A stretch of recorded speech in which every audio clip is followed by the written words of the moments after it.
Good evening, good evening, good evening.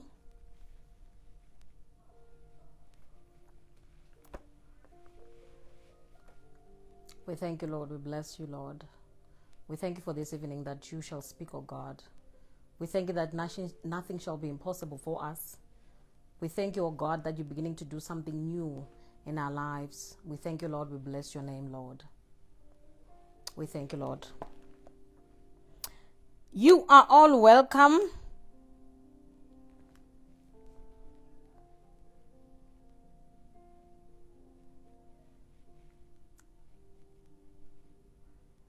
You're all welcome. You're all welcome. This is Tsakhani Mohale. And thank you so much for taking some time to come and study with us. Thank you for taking some time to come and, eat with us. I believe that even today it's going to be a great day. We believe in God. We believe in God for something different. We believe in God for His supernatural powers, even in our different places. We believe that God is going to begin to deliver people.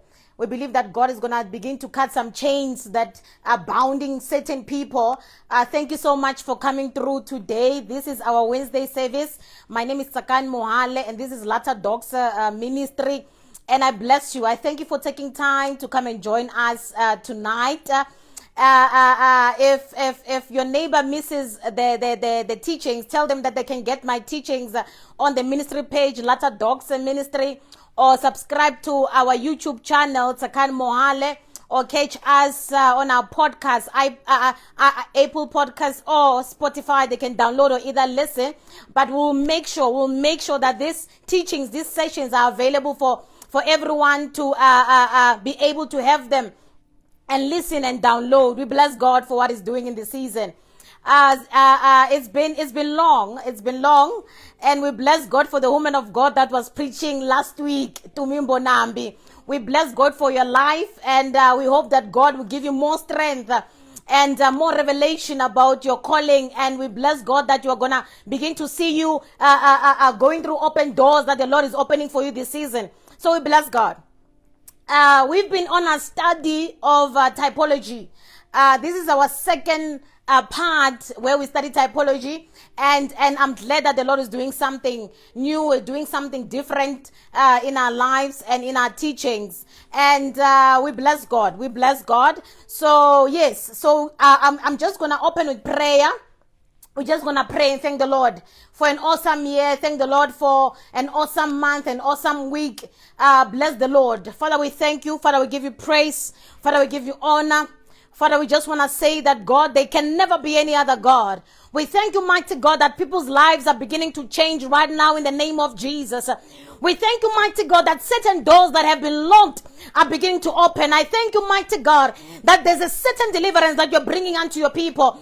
I thank you, mighty God, that you're beginning to open our minds and open our hearts to certain teachings. I thank you, mighty God, that, oh God, you are seeing us through in this season. I thank you, God, that we shall begin to have joy in our hearts, that our minds shall be renewed. Our minds are being changed right now. In the name of Jesus, Father, I thank you, oh God, that you're reaching lost souls, oh God. I thank you, oh God, that you are empowering us both financially and physically to reach souls that are lost. Father, we thank you for the harvest is plenty, oh God. We are willing to work. I thank you, mighty God, for those that are going through lack right now. You are providing in the name of Jesus. I thank you, mighty God, that you are healing diseases, oh God. I thank you, mighty God, that you are paving ways where men said there was no way. I thank you, mighty God, for the growth, oh God, and the regeneration of our ministries. I thank you, mighty God, that you're bringing restoration into people's marriages. I thank you, mighty God, that you're doing something new, oh God, in our lives. I thank you, oh Jesus, that our lives are never the same.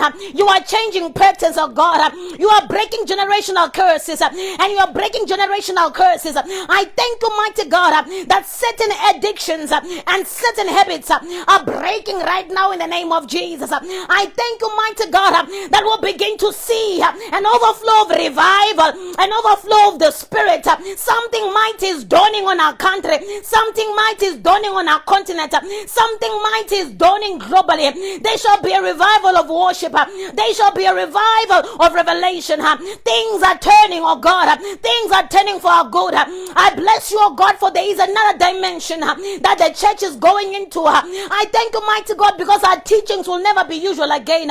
We are tapping into the supernatural and we are tapping into the unusual anointing. I thank you, mighty God, that our tongues are changing, our mental is changing, our hearts are being changed. I thank you, mighty God, that we will not just be servants, but will be servants that walk in power. I thank you, mighty God. We bless you, oh God, for what you're doing in this generation. We bless you, oh God, for what you're doing in our lives, in our families. You are touching lives, you are healing lives right now in the name of Jesus. I thank you, mighty God, that something is breaking. Somebody's having a breakthrough right now. The lake has been closed in the name of Jesus. I thank you, mighty God, that we shall receive manna from the heavens. I thank you, mighty God, that there's water breaking out of the rocks right now in the name of Jesus. I thank you, oh God, for your anointing, for your assignment, oh God. I thank you, mighty God, that Deliverance has invaded the church in the name of Jesus. We shall begin to see your power. We shall begin to see people working in deliverance. Addictions are broken. Habits are broken. In the name of Jesus, I thank you that everybody shall experience your power. The glory of your knowledge shall fill the earth. I thank you, oh God. I bless you. I thank you so much, and welcome to Lata Doxa's teaching on Wednesday. This is Takani, and we welcome you today. Feel free to type and ask anything on the comment section. And if you do, if you have network glitches, be aware that you can catch our session on YouTube channel and on our podcast and also our ministry page. We thank you. Welcome again, and we are going to continue with our teaching, which is typology. I was very excited today because it's been long since I've taught, and I had to go and and relax my mind and catch up with my reading and other things. And I've noticed that it's very important to relax and to rest also when you are preaching, when you're a teacher of the word. Yes, we work in season and out of season, we preach in season and out of season, but it's also very important for us to rest. So I have taken time to actually go and study the topic typology. Typology is actually the study of types and shadows. We're actually doing types of Christ Jesus in the Old Testament. And today specifically, I just want to look at the character of Adam. Who is Adam, and what actually happened in the Garden of Eden. I know most of us have a lot of questions when it comes to Adam and what transpired in the Garden of Eden. And many scholars and many people actually commented to say that, wrote commentaries to say that Eden was not literal, and Adam and Eve were not literal people, but it was figuratively written for us to learn something. And I've come to realize that Adam and Eve and the Garden of Eden were as real as you and I today. And as much as they were showing and pointing to something, but they were real in what the Lord was teaching us. And I want to look at the character of Adam. Now in Genesis, God says, in chapter 1 verse 26, God says that let us make man in our image and in our likeness, and let him be fruitful, and let him have dominion over the earth, and let him subdue and replenish the earth. And this is the original words that Moses writes and says, God said, let us make man. So what we're taking from that is that God now creates Adam according to the scripture in chapter 1 verse 26, according to his image and according to his likeness. So now when Adam is physically formed, the Bible says that in chapter 2 that God now formed man out of dust and breath into his nostrils, and man became a living being. So man was created. So man then became a living being because now man was formed out of dust. We see that when he's formed out of dust, the Bible says that God breathed into him. And we know that the breath of the Lord is the Spirit of the Lord. So now when God breathes into Adam, Adam now becomes a living being. Then Adam now becomes a man. And one thing that I would like us to look at is the the holiness that Adam had when God had created him. And this is one of the similarities that we should look at Adam when we are comparing him with Christ, or when we are contrasting him with Christ, or when we are seeing similarities between Adam and Christ, or when we are taking Christ as the type, we are taking Adam as the type of Christ. That Adam and Christ were the only two men that were born without sin. When Adam came into existence, the Bible said that God created him out of dust. He created him and formed him out of dust. We understand also that when Christ came, the Bible said it was prophesied since from the prophets. But when he came, the Bible said that an angel appeared to Mary and say, the Holy Spirit shall overshadow you, and you shall conceive. And that which you shall conceive shall be the Savior of the world. So we see that two men, the similarities is that Adam was born without sin. But everyone that shall be born after Adam, after his disobedience, we see now they carry the sin of Adam, because now these are born. We are born after now the likeness of the men that disobeyed and fell from the grace of God. So now we know that every man that was born out of Adam is born in sin, and we were born sinners, declares the Bible, but we are now redeemed in Christ Jesus.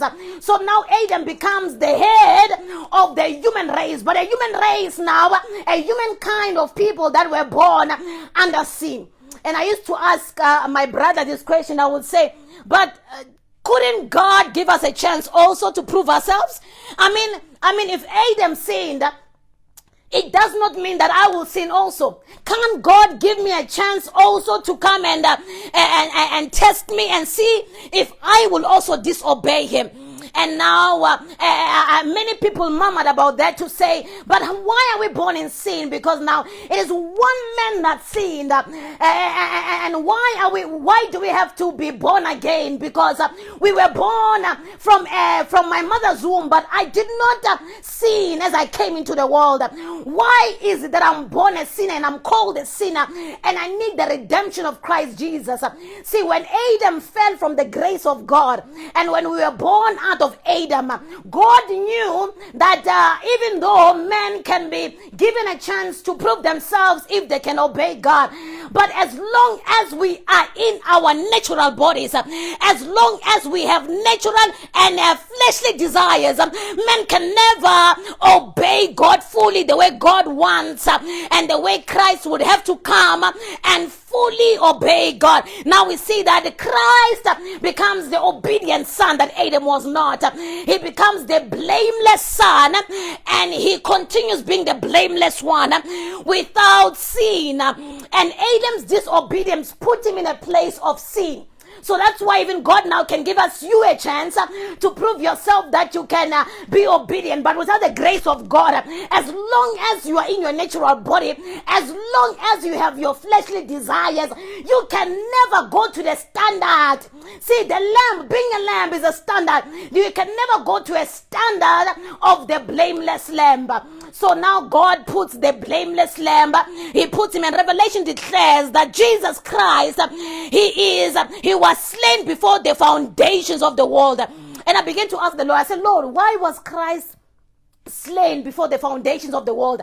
He said Christ was slain before the foundations of the world because he needed to put a standard on the world that not even the devil can ever come to that standard. So Christ, being the blameless lamb before the foundations of the world, become the standard that not even the devil could ever reach. So when God began to prepare to create the world, he put a standard, and the standard was the blameless lamb of God that carried us. See, the blameless lamb of God carried humanity from creation.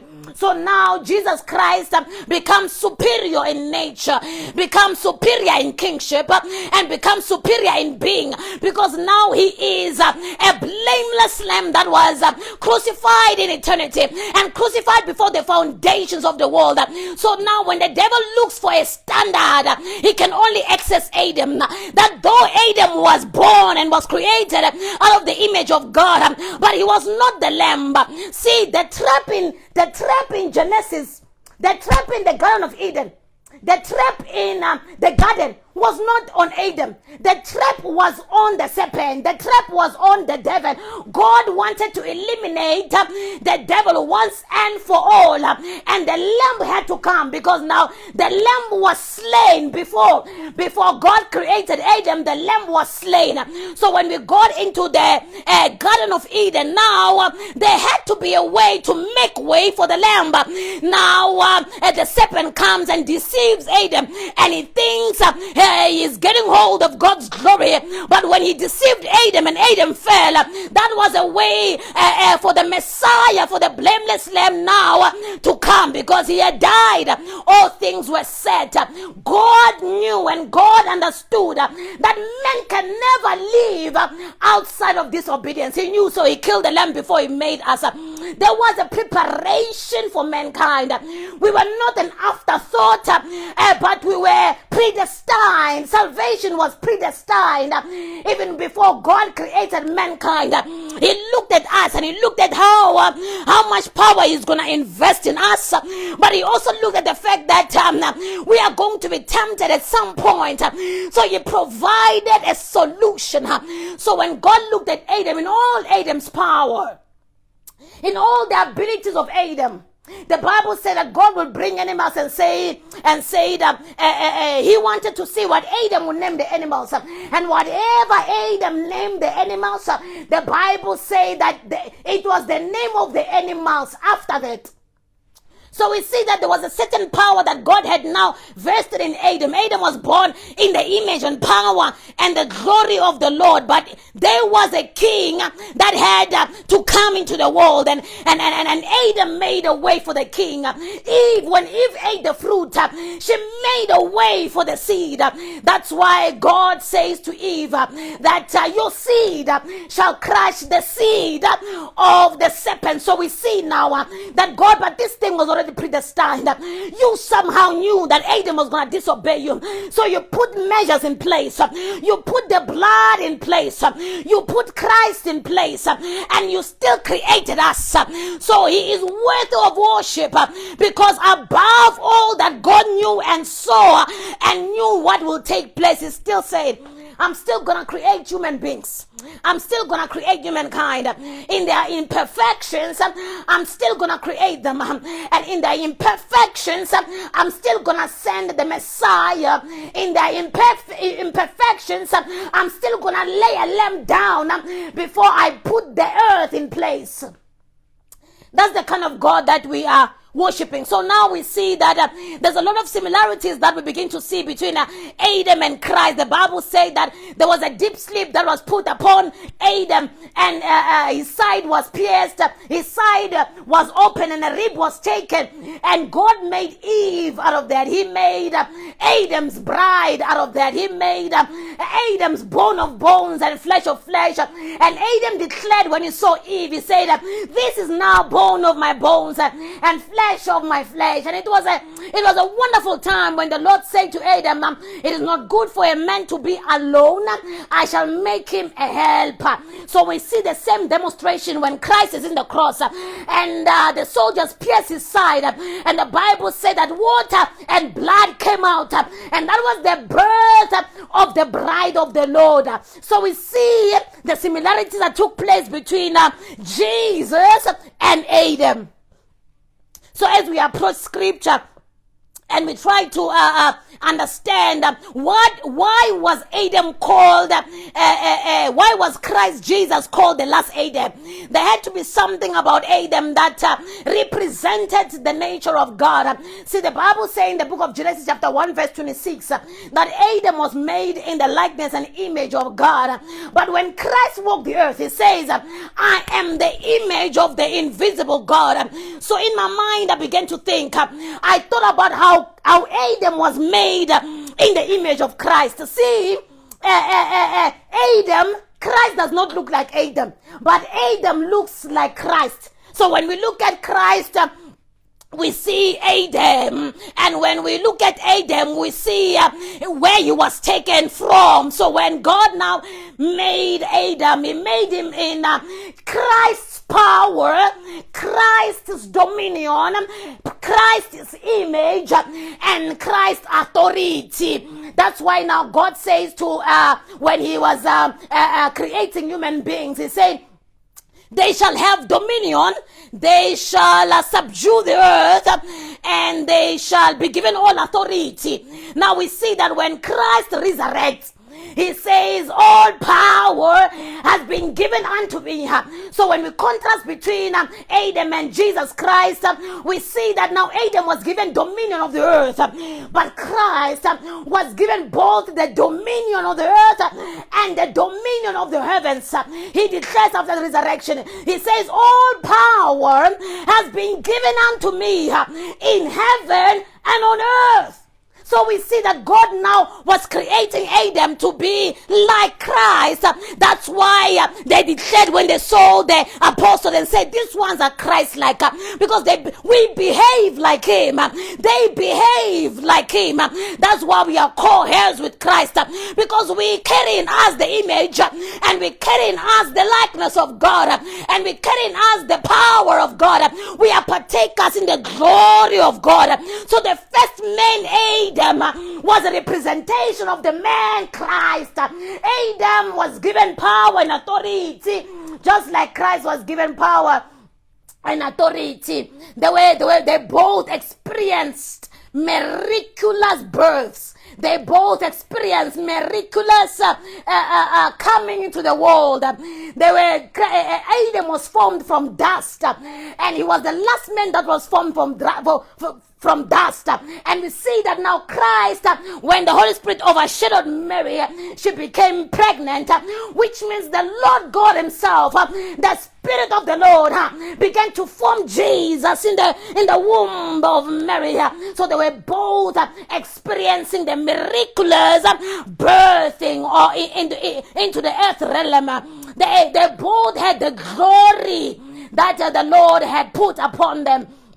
So when we see Adam, we see now God's explanation of how you wanted human beings to be. And we are being restored now back to Eden. Our restoration is back to the glory. Our restoration is us back into the garden. And the serpent has no power over us, because the lamb that covered Adam and Eve, when they sinned, it died and never resurrected. But the lamb that covers us, it has resurrected. So we are being restored back into Eden, and we are being restored back into dominion over the animals and dominion over the earth.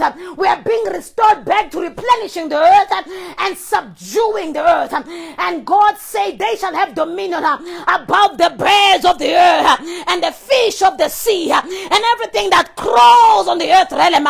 God has given us dominion. The Bible says that all things have been reconciled back to Christ. So if all things have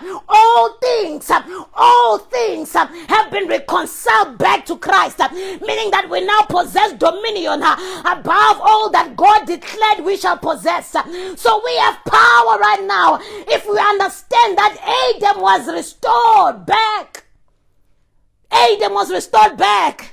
The power that God had put in Adam to name the animals, the power that God had put in Adam to reproduce from within, the power that God had vested in Adam to be the ruler of the earth, it has been restored back, because all things have been reconciled back to Christ.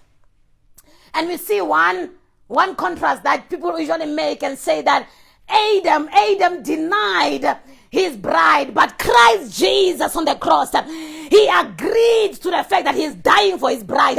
So we see God now, when God came into the Garden of Eden and called Adam and said, Adam, where are you? And Adam said, I've hid.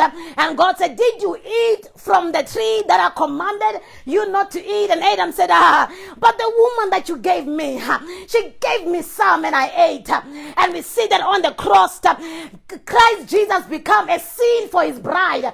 He bears the marks of the sin, and he bears all infirmities on him, because now he is dying for his bride. And quickly, while we're on that, we see that now when Eve ate and gave to her husband who was with her, he ate without question. Right there, when he ate without question, when Adam took of the fruit and ate without question, we see the character of Christ, that he, without question, he dies for his bride. Without question, he lays his life down. And Jesus Christ says to his disciples, he said, what manner of love is this? What manner of love is this? That a mere man lays his life down for his friend. So we see that God now, Christ Jesus, he lays his life down without question. We see that Adam takes the fruit that his wife had already eaten, and he eats it himself, and they both died. That's why Paul declares that we were crucified with Christ as the bride, we died with Christ as the bride, and we are resurrected with Christ. Christ took the fruit of the sin, like Adam took the fruit of Eve, and they both ate, like Christ bare our sins without no sin, but he carried our sin for the sake of his bride. He died.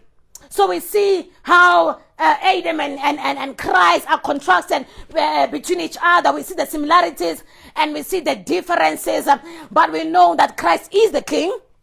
Christ is the last Adam. Christ did not disobey God, but he obeyed. Christ did not deny his bride. Christ laid down his life, and Christ willingly, knowingly that is going to the cross, accepted to come into the world, and he accepted to be crucified before the foundations of the world. So when Adam was born, he was born to live in the level of obedience as the Lamb of God. But because he's a human being, because he has some shortfalls, because he's not the king of the world, he falls short and he ends up sinning. But we have a Savior that God prepares, though it's after 4,000 years that Christ comes into the world. But we see that God eventually fulfills the promise. And Jesus says that I have not come to abolish the laws of the prophets, but I've come to fulfill them.